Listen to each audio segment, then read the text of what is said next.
Hello guys, আসসালামু আলাইকুম। আমি একজন ফিশ লাভার। আজকের ভিডিওতে আপনাদেরকে দেখাবো ছোট একটি অ্যাকোরিয়াম তৈরি করে। তার জন্য আমাদের প্রয়োজন হবে একটি ছোট একটি কৌটায় বালি দিয়ে দিব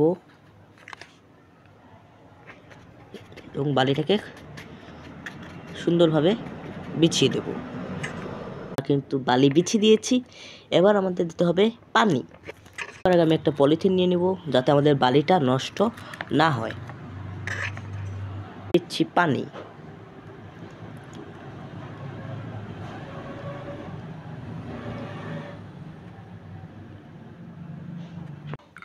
পানি দেওয়া কমপ্লিট আমাদের। এবার আমি পলিথিনটি উঠিয়ে নেব।